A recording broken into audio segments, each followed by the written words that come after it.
New decree in public-private partnership. The need for omni-channel retail in Vietnam.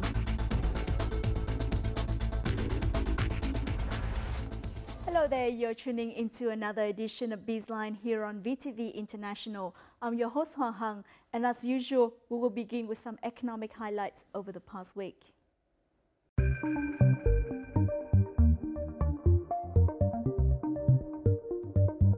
From June the 19th, investors who want to participate in public-private partnership or PPP will no longer need to apply for investment registration certificates. At the same time, the shares of state capital involved in projects will also be expanded. These are some of the notable changes the Ministry of Planning and Investment have made to Decree 63 on investment in the form of PPP. Apart from state budget capital, bond capital and ODA capital, the new decree allows the use of funds from regular expenditures or revenue from public service. The new decree also requires investors to increase their equity from 15% to 20% to ensure that investors have the capacity to implement the projects and avoid dependence on bank loans. Vietnam's Finance Ministry wants a complete ban on the import of cryptocurrency mining rigs, saying that many of them are being used to launch new virtual currencies and forms of payment. According to the ministry, these operations are difficult to regulate. The proposal for a blanket ban was made on Monday. Prime Minister Nguyễn Xuân Phúc had earlier called for the strict management of all activities involving cryptocurrencies after a number of companies had tried to attract investment into a new cryptocurrency venture called Initial Coin Offerings or ICOs. During this period last year until April 2018, the nation had imported a total of 15,000 cryptocurrency mining rigs.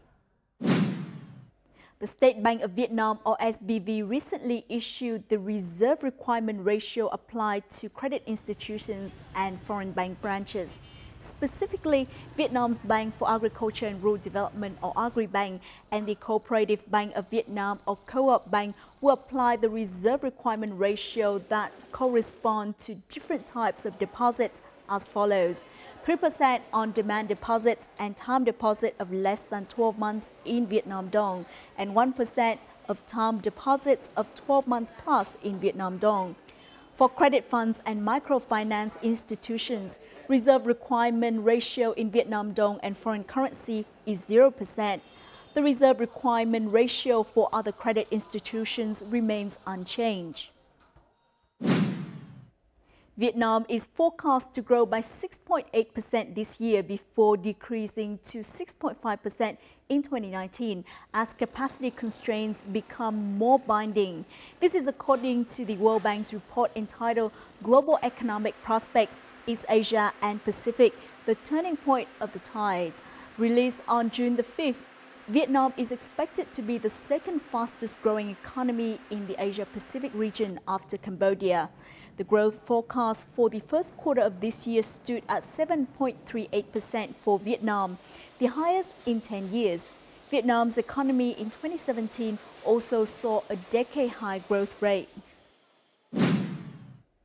Vietnam's Manufacturing Purchasing Managers Index, or PMI, has overtaken Myanmar to lead PMI rankings in the region, as growth in the sector picked up in May. Vietnam's PMI rose by 1.2 points to 53.9 in May, signaling continued improvement in the country's business conditions. Nikkei's IHS market reported that new orders rose at a faster pace than in April, and the fastest pace in the last 14 months, mainly boosted by strong exports. Manufacturers raised their output prices only slightly, despite a steep increase in input costs, which helped secure sales. Meanwhile, job creation has been at its highest since January. Since April the 1st, lychee products exported to China has been required to carry labels with trace verification.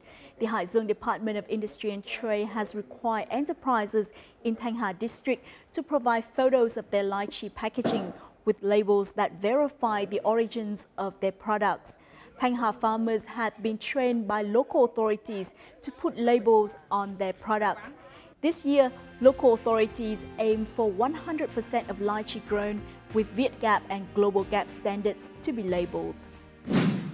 Those are some economic highlights over the past week.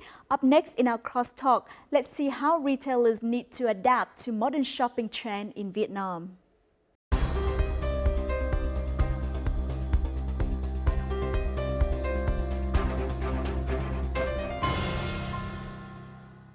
Vietnam is regarded by experts as one of the fastest growing retail markets in the world. In 2017, Vietnam jumped 5 spots to 6th place in the 2017 Global Retail Development Index, or GRDI, released by the U.S. management consulting firm A.T. Kearney. Bricks and mortar channels are known to be major contributors to the retail market. However, experts have pointed out that this proportion is changing as online shopping channels flourish recently. This trend is happening not only in Vietnam but also in other countries, forcing retailers to adapt if they don't want to be left behind. So will physical retail channels be dethroned by online channels, or is there a way for both to develop? In this edition of BizLine, we will delve into that.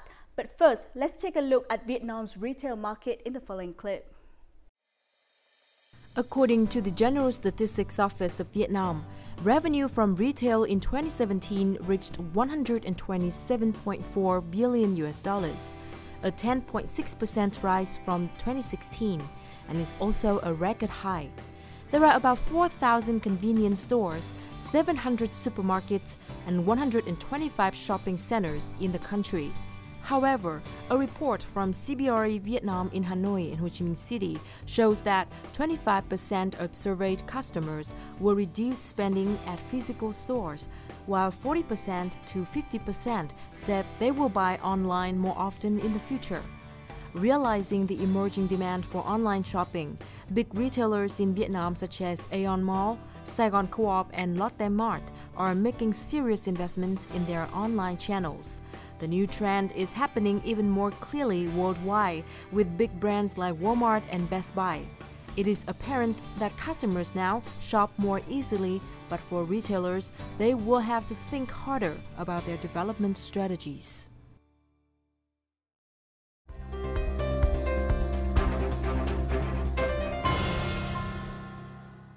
We have invited to our studio today Mr. Ngô Quốc Bảo, Director of E-commerce and Business Development Department of FPT Shop, to discuss the solutions for retailers to develop nowadays. Rất cảm ơn ông đã dành thời gian cho chương trình ạ. Như chúng ta thấy thì công nghệ đã giúp phát triển rất nhiều kênh phân phối mới cho bán lẻ. Vậy thì điều này đã thay đổi thói quen tiêu dùng như thế nào thưa ông?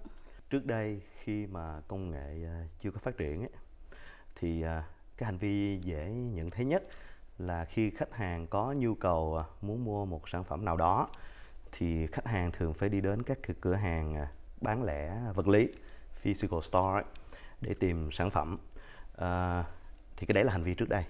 Nhưng mà trong nhiều năm trở lại đây thì cái thói quen của người tiêu dùng đã thay đổi. Tức là họ sẽ có những cái bước tìm hiểu, nghiên cứu về sản phẩm trước, cũng như là các nhà bán lẻ, các nhà phân phối trước khi quyết định là chọn mua một cái sản phẩm cụ thể. Trước đây có một điểm tương tác duy nhất là các cửa hàng vật lý, thì bây giờ là khách hàng có thể mua qua website, có thể mua trên Facebook, fanpage, có thể đến cửa hàng như trước đây. Đấy là 3 cái nền tảng phổ biến, và nhiều kênh khác, telesale qua điện thoại, qua đặt hàng qua các ứng dụng, qua một số cái ứng dụng trên điện thoại khác. Xin ông có thể cho biết ưu điểm của các kênh bán lẻ ngoại tuyến và online là gì ạ? Các cái cửa hàng vật lý nó có thể là một cái điểm lưu kho, cho nên là khách hàng khi đến bất kỳ một cái điểm nào là họ đều có sẵn sản phẩm. Nhưng mà không chỉ câu chuyện lưu kho, nó còn nhiều câu chuyện khác nữa. Ví dụ muốn mua một cái điện thoại, ví dụ bạn mua một cái máy 10 mấy 20 triệu, người ta cũng muốn ra người ta nhìn xem nó như thế nào chứ. Hay mua máy tính, thường là mua máy tính thì cũng ra để xem, kích cỡ thông số xem hết rồi, nhưng mà ra cầm thử coi nó có nặng hay không. Màn hình mặc dù biết là 13 inch ví dụ thế, nhưng ra xem thử nó có bé quá không, hay là nó có to quá không. Đấy chính là thế mạnh của cái ông mà physical store. Online nó có một cái rất là hay chỗ này. Thứ nhất là bây giờ chúng ta hay nghe nhiều về cái từ nó gọi là Generation Z. Generation Z là những cái có thể hiểu một cách rất đơn giản là những cái người dùng rất là trẻ mà được sinh ra từ khi có điện thoại, có máy tính bảng. Thế thì nếu mà chúng ta chỉ có cửa hàng vật lý á, thì hiển nhiên là chúng ta sẽ bị giới hạn cái chuyện tiếp cận cái đối tượng là Generation Z đấy. Những cái công ty mà nếu mà không có cái tiềm lực để đầu tư các cái physical store, các cái cửa hàng vật lý đủ rộng á, đủ lớn, có cái độ coverage nó lớn ấy, thì cái kênh online là một cái kênh theo tôi là tiết kiệm để có thể là nó spread out, nó tiếp cận mass toàn quốc. Là câu chuyện treo một cái banner nó đưa đến bao nhiêu đơn hàng, bao nhiêu người nhìn thấy banner quyết định đi đến cửa hàng ở gần đó, bao nhiêu người đi đến cửa hàng gần đó do nhìn banner ra quyết định mua hàng cuối cùng và trả tiền. Track cực khó, nhưng online họ track được hết. Bao nhiêu người click vào một cái banner, bao nhiêu người click search cái keyword đấy, rồi cuối cùng đi click vào mua hàng trên website, hay cũng những người đấy đi ra shop mua hàng thì họ track được. Thế thì những công ty mà theo gọi là ngoại tuyến ấy, thì vẫn phải đi lên online. This used to be a shop for fresh meat retailer Vietsong, but it was closed just like 60 other stores in the company's physical store chain. The profit was not high enough to cover the rental fee, forcing the firm to close these stores. Everyone became a little bit more knowledgeable, and of course you can see the product ranges and you can get these products pretty quickly. Now it's a change of consumer habits that are pushing department stores sort of to the side, and we're seeing this a lot in the US. We're talking a lot about companies like Sears. According to Savills Vietnam, by the end of April this year, the retail market saw a nearly 40,000 square meter decrease in retail floor space. Even a retailer as big as Parkson had to close 4 department stores in Vietnam. Meanwhile, e-commerce retailers like Tiki and Lazada said they are investing more in delivery and storage to provide the best services for consumers. There is a fear that physical stores in Vietnam will lose their dominance. So department stores are going through a tough time, and obviously there's a few reasons for that. One is the online sales activity, and the other is that department store is traditionally just pure shopping and not much in the way of supermarket or entertainment or leisure. Globally, e-commerce is creating a lot of changes in the retail markets. This is not unique to Vietnam, it's happening all over the world. And in some ways, because Vietnam's retail market is at an early stage of evolution, Vietnam is in a strong position to adapt to this new retail environment. According to a report of CBRE Vietnam, in the next 2 years, 5 out of 10 people will make 100% of their shopping online. That is why traditional retailers need to shift to omni-channel retail if they still want to thrive.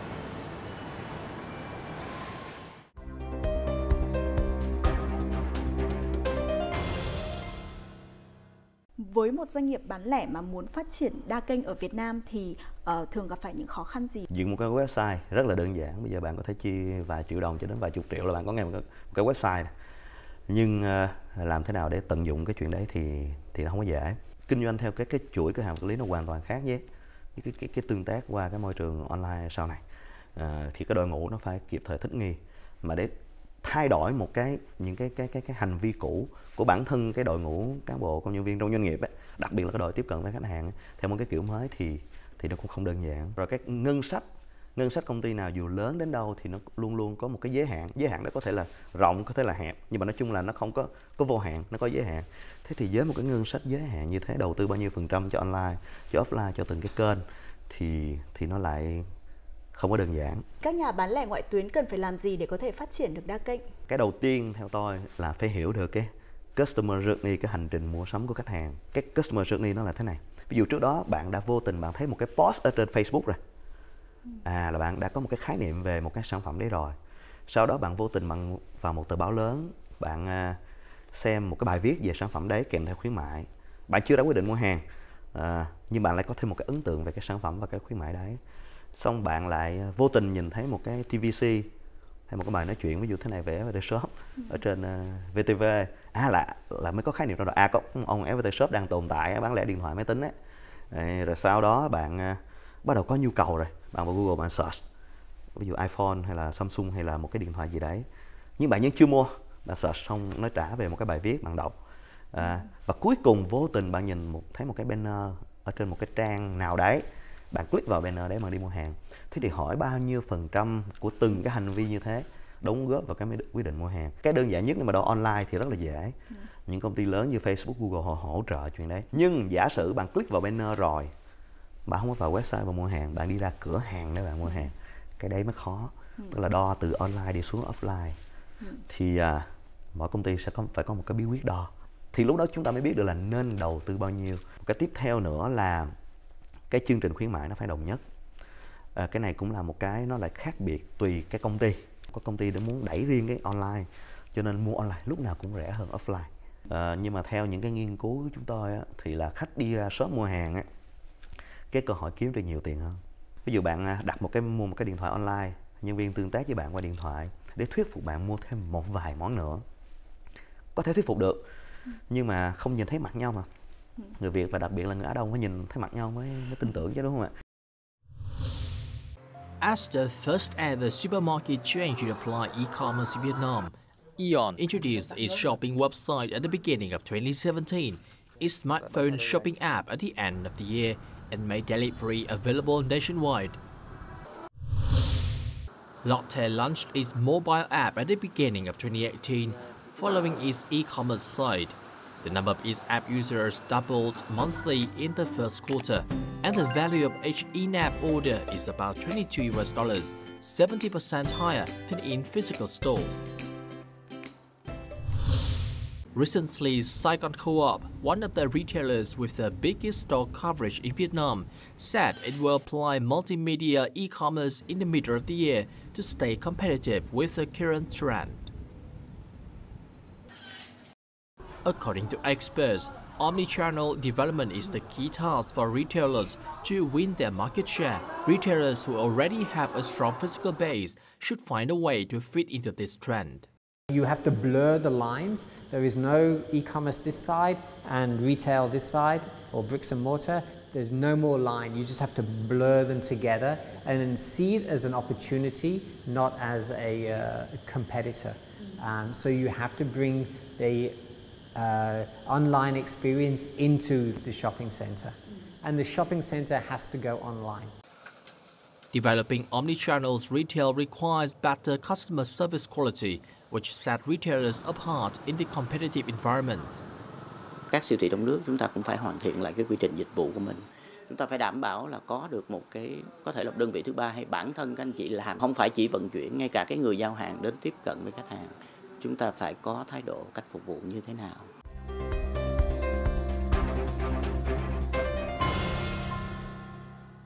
Thị trường bán lẻ ở Việt Nam thì đang thu hút nhiều nhà đầu tư trong nước và ngoài nước. Vậy thì họ làm thế nào để đáp ứng được nhu cầu mua sắm đa kênh tại Việt Nam ạ? Nhiều người vẫn cho rằng là cái thị trường bán lẻ Việt Nam nói chung là bão hòa rồi. Và cái chuyện cạnh tranh bây giờ nó ngày càng khốc liệt.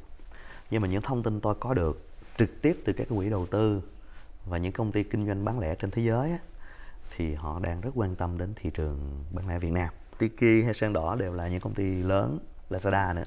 Lazada sau khi Alibaba mua thì đều là những công ty rất lớn ở thị trường Việt Nam, và họ đi theo một cái chiến lược là thuần online. Ví dụ với Tiki, với cái đa dạng sản phẩm của họ thì thuần online là tốt. Nhưng mà nếu tại vì trong một cái rổ sản phẩm hàng hóa, nếu mà chiến lược họ tập trung phát triển đều thì đi như thế này là ok.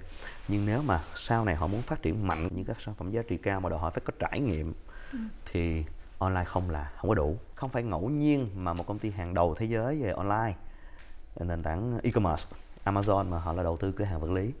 Chắc là bạn cũng nghe cái chuyện là Amazon mở cửa hàng vật lý. Rất là lạ là cái ông trùm về online trên thế giới lại mở cửa hàng vật lý. Amazon, one of the top e-commerce companies in the world, officially opened its first checkout-less grocery store in Seattle, United States, in January this year, after more than a year of testing with company employees. The Amazon Go concept represents the latest phase in the online retail giant's expanding brick-and-mortar influence. Customers enter through turnstiles after scanning their Amazon Go smartphone app. The store uses a system of cameras and sensors to track exactly what each person takes or puts back and updates customers' virtual carts accordingly. When shopping is complete, customers once again pass through the gate, which will automatically charge their Amazon accounts.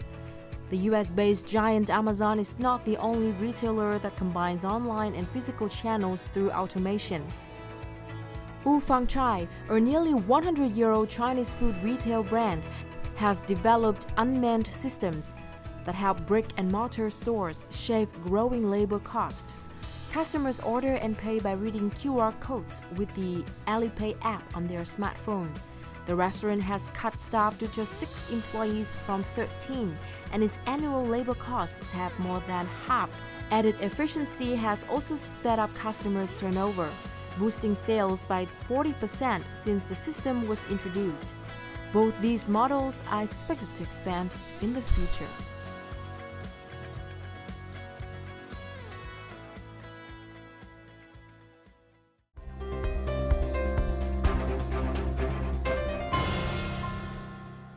Vậy thì logistics đóng vai trò như thế nào đối với các kênh bán lẻ, và logistics hiện nay tại Việt Nam đã đáp ứng được cái nhu cầu đấy chưa? Logistics đóng vai trò rất quan trọng, là một trong những cái yếu tố quan trọng nhất quyết định thành bại của không chỉ thương mại điện tử mà cả bán lẻ đa kênh. Tại vì có nhiều khách hàng thậm chí đến shop quyết định mua hàng rồi nhưng mà họ vẫn yêu cầu giao hàng tại nhà mà. Bây giờ bỏ cái vé online đi, nói chuyện offline thôi. Bạn đi mua chẳng hạn một cái to đi mua một cái tủ lạnh, bạn đâu có thể tự vác về nhà đúng không ạ? Bạn có yêu cầu các cái trung tâm điện máy phải giao đến nhà. Thế thì có rất nhiều ông kinh doanh sản phẩm điện máy. Tại sao ông này khi bạn vừa về nhà, tủ lạnh nó đã đứng ở trước cửa nhà chờ mình rồi. Có ông thì mua buổi sáng đến tối chờ hoài không thấy ai đi giao mà cũng không ai gọi điện thoại hết. Có ông thì đến 2-3 ngày sau. Ví dụ khách hàng khiếu nại lên là tôi nhận sản phẩm đúng thời gian tôi yêu cầu đó, nhưng mà thái độ ông này tôi thấy không được, thì khách hàng sẽ không nghe bạn như thế là không, xin lỗi chị, tại cái đấy em thuê ông bên ngoài đấy, thế này thế kia. Khách hàng không care. Cái người đi giao hàng đó là bộ mặt của công ty, dù họ bạn có thuê bên ngoài không đấy, thì phải chuyên nghiệp, cái customer service phải tốt. Ông nào muốn vào đây để đầu tư vào cái mảng logistics ở Việt Nam mà làm bài bản, làm đúng thì sẽ rất là thành công. Có nghĩa là sân chơi còn rất là rộng.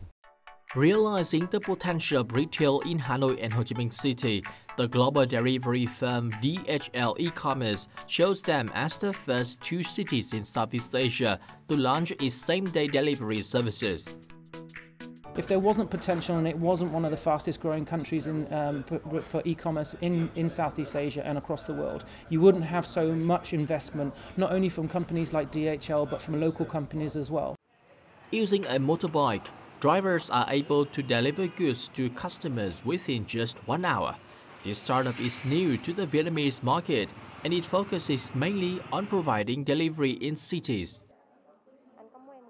Tốc độ tăng trưởng tính trung bình là trên 200% mỗi tháng, và hiện tại thì bên mình đang có những kế hoạch để mở rộng hơn trong các khu vực khác nhau ở trong nội thành. The participation of app-sharing transport firms such as Grab, Ahamove, and Lalamove urged even experienced delivery services to seek new solutions to compete. Thì để mà nâng cao cái năng lực cạnh tranh thì bắt buộc tất cả các công ty logistics sẽ phải đầu tư vào công nghệ đi theo hướng tự động hóa, bởi cái sản lượng hàng hóa nó sẽ là kinh khủng, nó sẽ là rất nhiều. Các công ty cũng nên định hướng vào phát triển những cái phương tiện thân thiện với môi trường. Tại vì một trong những cái trở ngại lớn nhất với logistics cho thương mại điện tử của Việt Nam hiện nay là sự hạn chế về các phương tiện vận chuyển. According to research by McKinsey, roughly 1.5% of Vietnam's population currently use e-commerce, but this number is expected to increase to 30% in the next 7 years. As a result, Vietnam is seen as a market with a lot of potential in this field.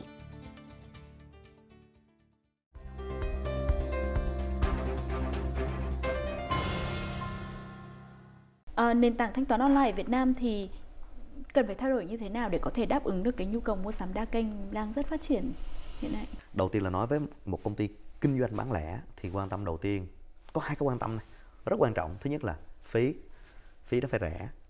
Mỗi một công ty cung cấp cái dịch vụ thanh toán online là họ sẽ trả một cái mức phí khác nhau. Ví dụ visa bao nhiêu phần trăm, master bao nhiêu phần trăm, thẻ nội địa bao nhiêu phần trăm, đối với sản phẩm này bao nhiêu, đối với sản phẩm kia bao nhiêu. Thì cái phí đối với nhà bán lẻ là tôi quan tâm cái đấy. Cái thứ hai cũng rất quan trọng là cái tính bảo mật. Đối với khách hàng thì bây giờ làm sao để khách hàng thấy cái chuyện thanh toán online là nó minh bạch, thì người ta mới mạnh dạn là thanh toán online. Thì cái đấy nó minh bạch đấy, nó phụ thuộc vào cái chuyện gì? Đầu tiên nó phải phụ thuộc vào uy tín của nhà bán lẻ. Ví dụ tôi bây giờ về với tư cách cá nhân, tôi dựng một cái website, tôi thuê ai đấy là viết cho tôi một cái website, xong tôi list lên một đống hàng hóa và tôi quảng bá cái website đấy. Bạn có dám vào bạn nhập cái số thẻ tín dụng của bạn để trả tiền không? Bạn sợ bạn nhập xong rồi tôi lấy cái số đấy tôi trả thêm tiền, đúng không ạ? Thế đầu tiên ông nhà bán lẻ ông phải chứng minh được cái uy tín của ông là rất là uy tín. Khách hàng nhập thông tin thẻ vào đây nói chung là rất là an toàn, có bất kỳ khiếu nại gì thì tôi đều giải quyết, kiểu như thế. Thì cái đấy là cái vế tương tác giữa nhà bán lẻ với khách hàng. Sau đó ông nhà bán lẻ ông phải đi giải quyết với các ông cung cấp cái payment gateway đấy, để làm thế nào để có tranh chấp xảy ra hay rơi rụng cái chuyện thanh toán là ai phải chịu trách nhiệm. Thì thường một công ty bây giờ là chọn nhiều cái đơn vị cung cấp thanh toán online khác nhau. Đấy, nhưng mà người Việt mình nói chung là vẫn ngại thanh toán online, cho nên cái mua hàng mà gọi là cash on delivery á, trả tiền nhận hàng á, thì nó vẫn nhiều, vẫn cao. Vậy thì ông có đề xuất gì về chính sách phát triển đối với bán lẻ đa kênh tại Việt Nam? Gần đây nhất thì bên Cục Thương mại Điện tử thì phải Bộ Công Thương đang làm một cái chương trình bán hàng online là Online Friday. Hàng năm đều làm cái chương trình này. Năm rồi tôi đọc báo thì sau đó rất nhiều báo lớn và có uy tín á, đưa lên cái câu chuyện là hàng lên đấy là toàn hàng, nói chung là rất nhiều nguồn gốc khác nhau. Tôi ví dụ là cùng một cái món hàng, ví dụ một cái iPhone đi, giá nó có thể trên nhau vài triệu cho đến cả chục triệu.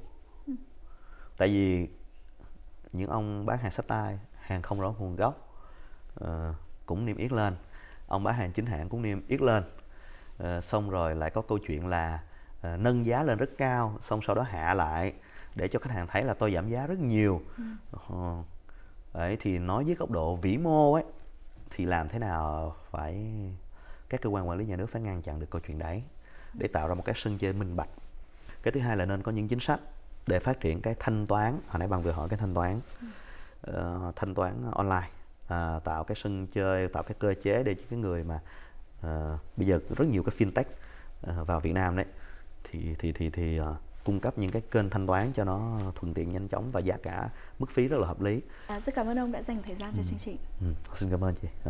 With a population of over 19 million, nearly 70% of which being working age and 34% living in urban areas, Vietnam is considered to have huge room for retail growth. In fact, the growth of retail has always been 1.5 times to 2 times higher than GDP growth since 2006, according to the Ministry of Industry and Trade. However, the potential for retail market can only be taken advantage of if retailers are able to catch up with modern shopping habits and technology, or they will become market share donors to those retailers that have been able to adapt. That's also the end for this episode of BizLine. You can also log on to vtv4.vn, our YouTube channel at VTV4Go for more of our programs and updates. Thank you for watching and goodbye.